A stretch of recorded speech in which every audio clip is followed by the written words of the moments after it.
Sa kahabaan ng kalsadang ito ay merong isang pamilya na nakatira dito. Napakadelikado, ngunit wala silang magawa para lang may masilungan. Papag lamang at trapal ang kanilang bakuran. At sa gilid ng kanilang tinitira ay dito na rin sila nagluluto ng pagkain na kung minsan ay wala, minsan naman ay meron makakain at wala nga nakatira sa bakanting bahay na ito. Kaya naman nagpaalam muna sila na dumito muna kahit dito lang sa kalsada. Ngunit aalis din sila pag meron ng lumipat at tumira dito. Si Tatay Junior ang naninirahan dito, bagamat may kasama siyang 2 apo. Iniwan na ng mga magulang at siya na rin ang gumagawa ng paraan para makakain ang mga apo niya. Nakakalungkot mang isipin, mga idol, niya ay hindi pa nakatungtong kahit elementary. Delikado, lalo na walang takip ang kanilang pagkain. Proteksyon laban sa mga daga. At dito na rin sila naguhugas, mga idol. Ating alamin ang kwento ni Tatay Junior. 63 years old, kasama ng mga apo niya. Samahan niyo po ako at ating pakinggan ang kanyang kwento.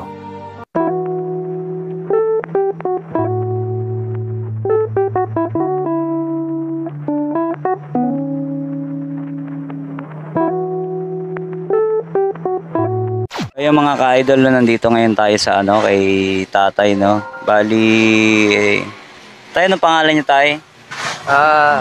Valentin po. Valentin Bulyeser. Bali, tay, ilang taon na kayo dito? Bali, ano lang kami dito eh. Kumbaga sa ngayon lang talaga kami, ilang ano lang kami, parang, ito kasi mayroon talagang may-ari nito. Nakikiano lang kami dito, para may masilungan lang itong mga bata. Kasi yung, sige, panahon natin, di ba? Yung ulan. Yung mga apo ko yan. Apo? Bakit nasa ito yung mga apo? Alas napapabayaan na rin ng mga magulang. Inaako ko na sila. Kasi mahal na mahal yun. Hindi ko kaya nga yan. Hindi ko matitiis yan.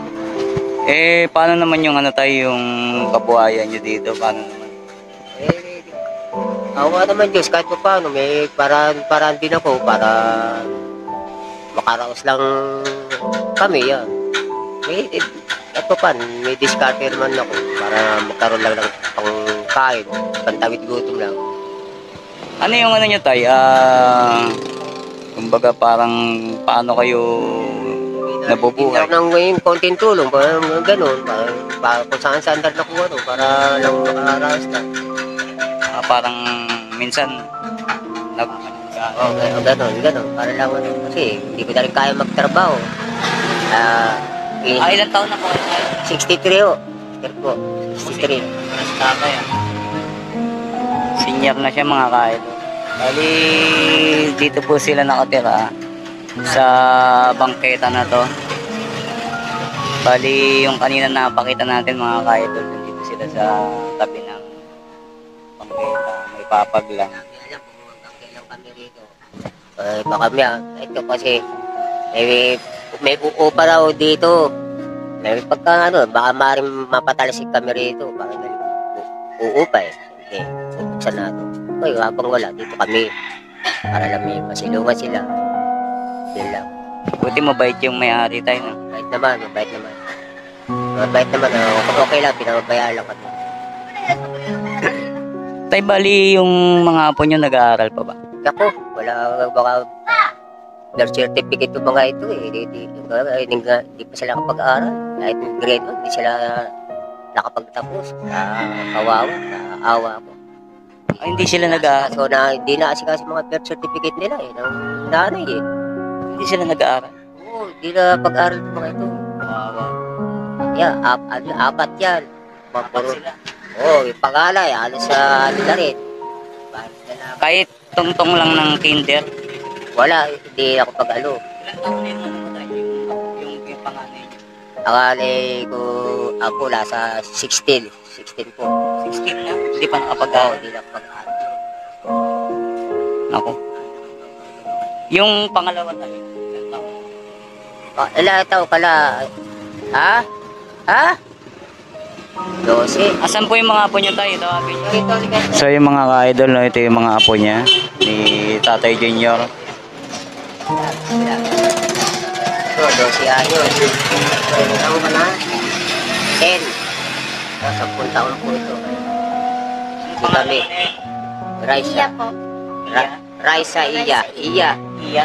Oo. Ito si Riri kami. Kami. Bali si Iya. Oo. Yan. Pero marunong ka magsulat. Marunong ka magsulat. Paano ka natutong magsulat? Nakakabasa ka na. Kahit pangalan mo. Bali, ilang taon ka na ngayon? 12. Well, siya yung panganay. Ay, Hindi, Pangalawa po. Pangalawa. pangalawa, iba pa yung panganay. Dito kanina. Yung panganay ay nang hindi rin nakapag-aral Oo, din. yun. Sino naman nagturo sa'yo magsulat? Wala po. Ano, sarili lang nila. Kaya nga, sayang nga eh. Kung nakapag-aral sa matalino sana. Kaya yung panganay, nakakapag-drawing pa yun. Dapat ano na to? Grade ano na to? Nasa ano na to? Oo. Grade 6, mga ganyan. So yung mga ka-idol, no, bali si ano pangalan mo na yun? Nakalimutan ko.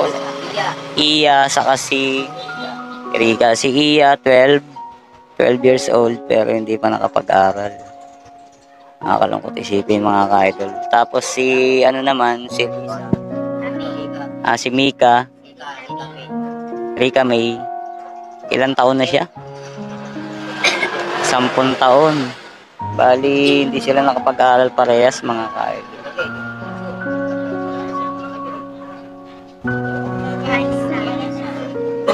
Sayang, no? Pero marunong sila magsulat. Kulang lang talaga sa... Kumain na ba kayo ngayon? Tapos na kanina. Mamaya saan kayo matutulog? Sa kasya kayo dito? Hindi, doon kami. Sa gabi, doon kami. Lilipat kami sa karinderya. Doon kami. Doon Sa din kayo araw lang kami dito. sa side din. Sa side. Sa pangkita lang din. Tatay kasi mga ka-idol, senior na to eh. Bali, iniwan junior, bali ganito, may gusto ka bang ano, sabihin sa mga kababayan nating mga mabubuti ang loob, ano ba, yung kung ano yung gusto mong hiling, ganun. Opo. Ang sa akin lang po, sa mga kababayan po, na gusto ko lang po sana na matulungan po kami sa kalagayan po namin ito. At saka, yung gusto ko po yung magkaroon po sila ng masilungan po dahil lalo na ngayon sa panahon ngayon tag-ulan kasi para lang po sila hindi mabasa dahil dito lang po kami sa bangkita. Yun lang po, gusto ko lang po. Ayun na po ang bala ko. Sa pag-aaral nila, At saka sa pag-aaral po, kung meron man po gusto rin po tumulong sa mga apo ko na kasi hindi po sila nakapag-aral po lang. Sana po, patulungan po ninyo kami para makapag-aral po sila.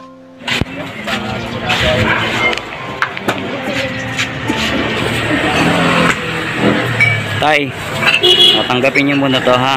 Konting tulong lang muna ha. Pang-ulam nyo. Para mamaya may pangkain kayo na. Okay.